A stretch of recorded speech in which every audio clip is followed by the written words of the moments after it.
Hi,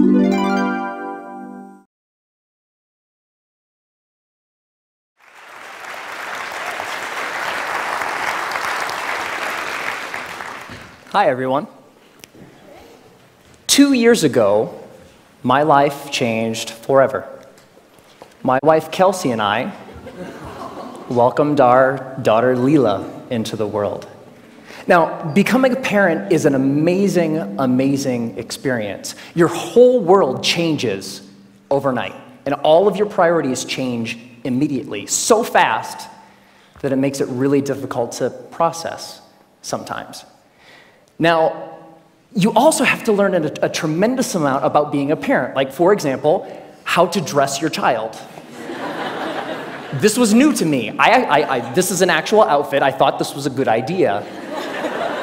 And even Leela knows that it's not a good idea.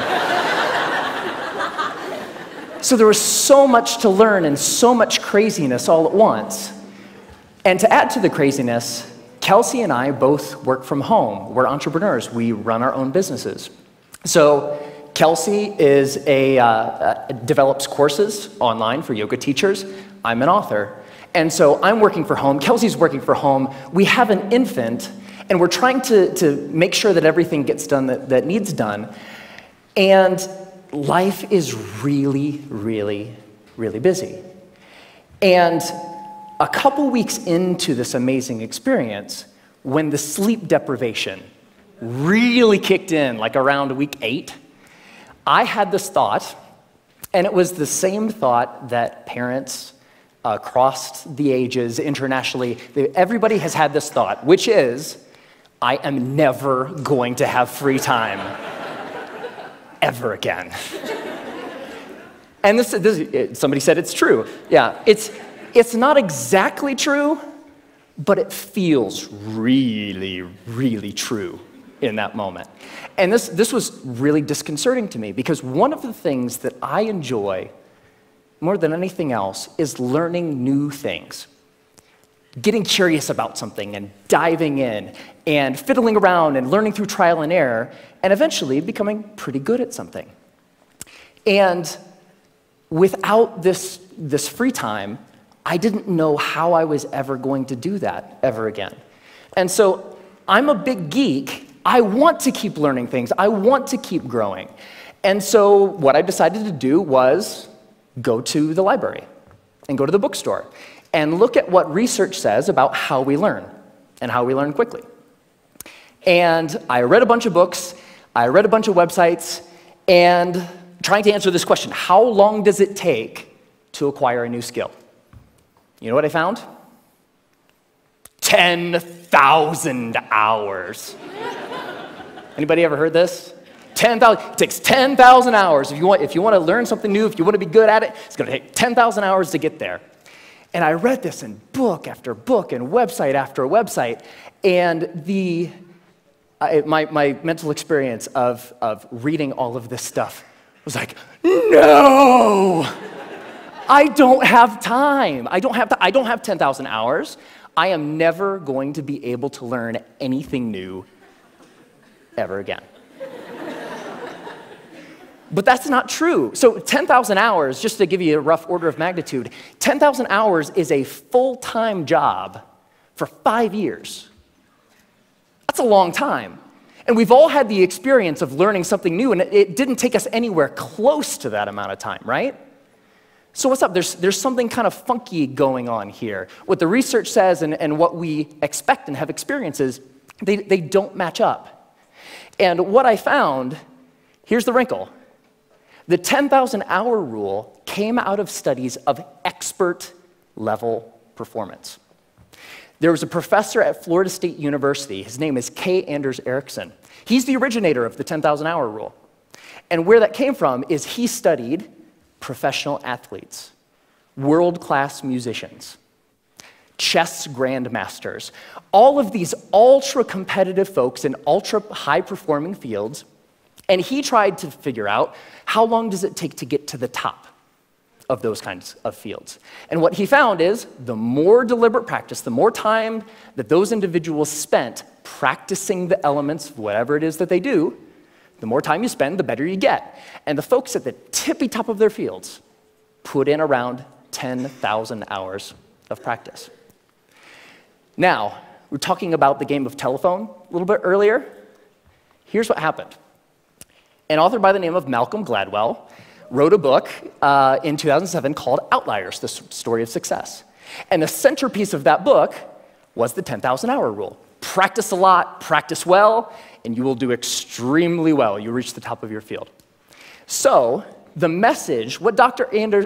Erickson was actually saying is, it takes 10,000 hours to get to the top of an ultra-competitive field in a very narrow subject. That's what that means.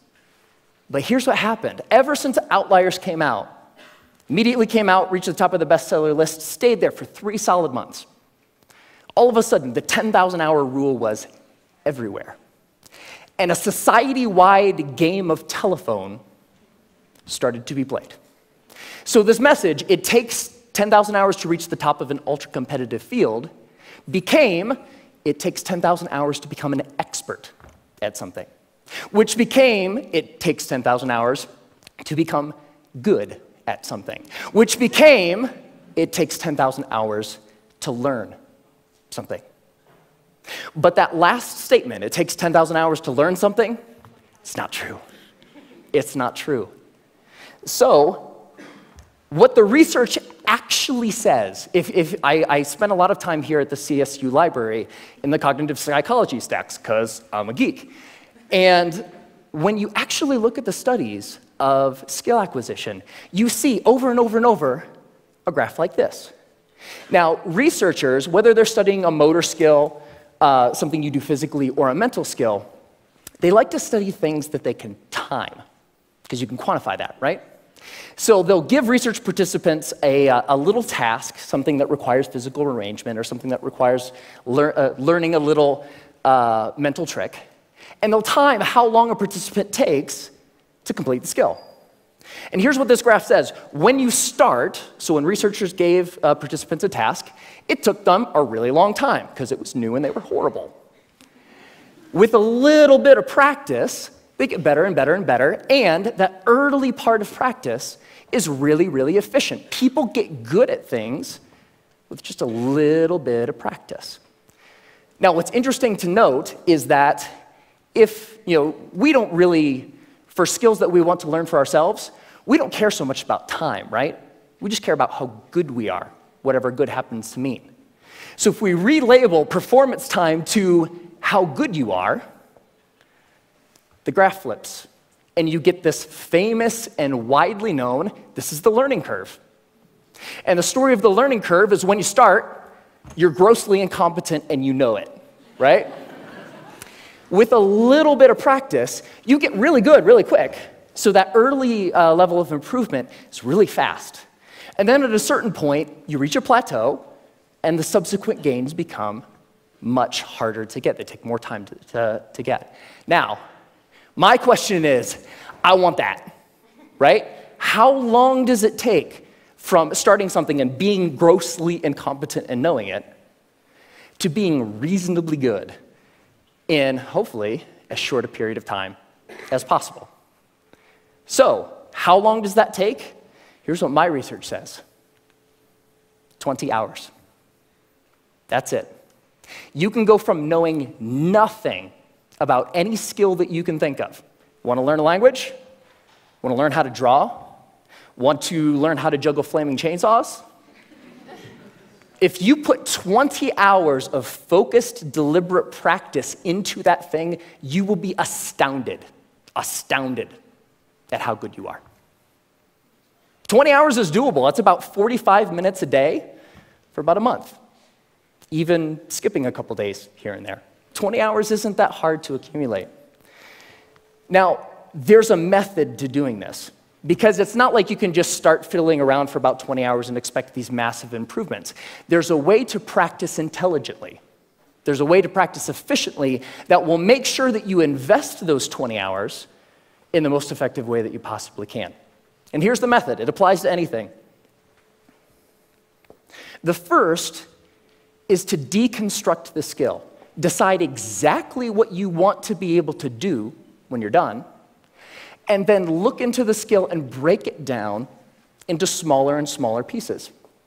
Most of the things that we think of as skills are actually big bundles of skills that require all sorts of different things. The more you can break apart the skill, the more you're able to decide what are the parts of this skill that will actually help me get to what I want, and then you can practice those first. And if you practice the most important things first, you'll be able to improve your performance in the least amount of time possible. The second is learn enough to self-correct. So get 3 to 5 resources about what it is you're trying to learn. Could be books, could be DVDs, could be courses, could be anything.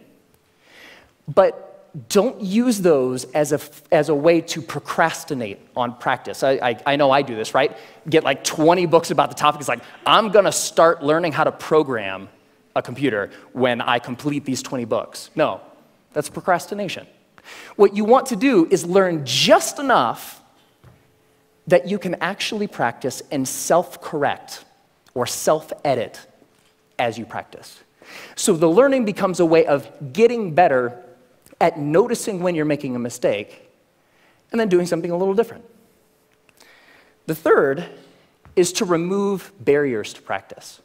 Distractions, television, internet, all of these things that get in the way of you actually sitting down and doing the work. And the more you're able to use just a little bit of willpower to remove the distractions that are keeping you from practicing, the more likely you are to actually sit down and practice, right? And the fourth is to practice for at least 20 hours. Now, most skills have what I call a frustration barrier. You know, the grossly incompetent knowing it part, that's really, really frustrating. We don't like to feel stupid. And feeling stupid is a barrier to us actually sitting down and doing the work. So by pre-committing to practicing whatever it is that you want to do for at least 20 hours, you will be able to overcome that initial frustration barrier and stick with the practice long enough to actually reap the rewards. All right? That's it. It's not rocket science. 4 very simple steps that you can use to learn anything. Now, this is easy to talk about in theory, but it's more fun to talk about in practice. So one of the things that I've wanted to learn how to do for a long time is play the ukulele. Has anybody seen Jake Shimabukuro's TED Talk where he plays the ukulele and makes it sound like he's like an ukulele god? It's amazing. It's like, I saw that, it's like, that is so cool. It's such a neat instrument. I would really like to learn how to play. And so I decided that to test this theory, I wanted to put 20 hours into practicing the ukulele and see where we got. And so the first thing about playing the ukulele is in order to practice, you have to have one, right? So I got an ukulele, and my lovely assistant, thank you, sir. I think I need the cord here. It's not just an ukulele, it's an electric ukulele.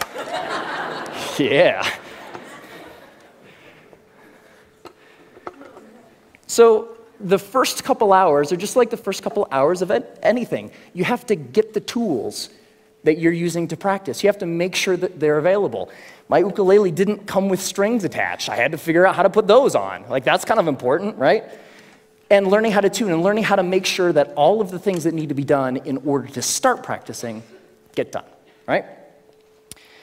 Now, one of the things when I was ready to actually start practicing was I looked in online databases and songbooks for how to play songs. And they say, okay, ukuleles, you can play more than one string at a time, so you can play chords. That's cool. You're accompanying yourself. Yay, you.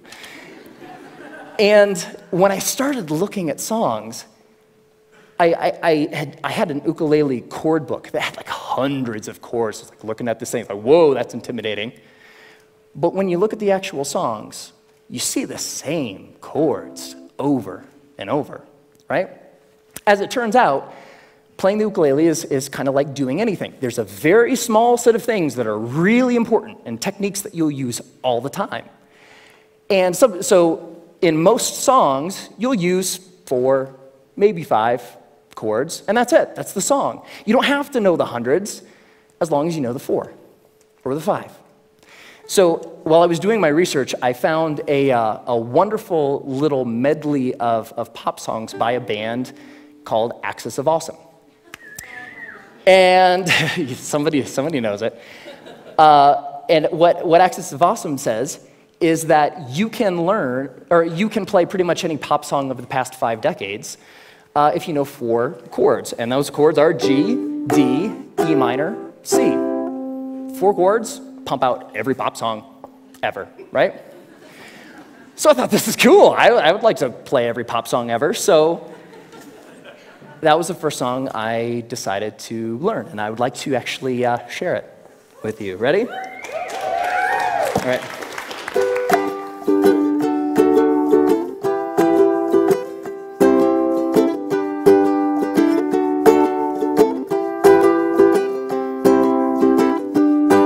Just a small town girl living in a lonely world. She took the midnight train going anywhere. I heard that you settled down, that you found a girl, that you're married now. Every night in my dreams I see you, I feel you. That is how I know we'll go on. I won't hesitate no more, no more. It cannot wait, I'm yours. 'Cause you are amazing. We did amazing things. If I could, then I would. I'd go wherever you will. And can you feel the love tonight? Can I live with or without you? When I find myself in times of trouble, Mother Mary comes to me. Sometimes I feel like I don't have a partner. No woman, no cry, I'm Mama, the surely is a dream. I come from a land down under. Once a jolly swag man camped by a billabong. Hey, I just met you, and this is crazy. Now here's my number, so call me. Hey, sexy lady, whoop, whoop, whoop, whoop, whoop 'em Gangnam Style. Time to say goodbye. Closing time. Every new beginning comes from some other beginning's end.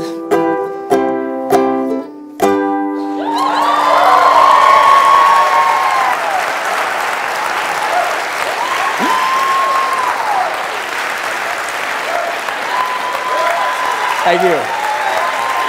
Thank you. I love that song.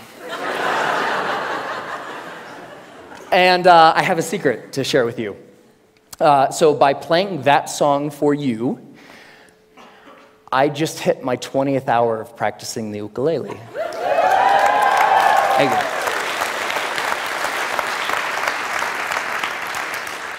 And so it's amazing, pretty much anything that you can think of. What do you want to do? The major barrier to learning something new is not intellectual. It's not the process of you learning a bunch of little tips or tricks or things. The major barrier is emotional. We're scared. Feeling stupid doesn't feel good. In the beginning of learning anything new, you feel really stupid. So the major barrier is not intellectual, it's emotional. But put 20 hours into anything. Doesn't matter. What do you want to learn? You want to learn language? You want to learn how to cook? You want to learn how to draw? What turns you on? What lights you up? Go out and do that thing. It only takes 20 hours. Have fun.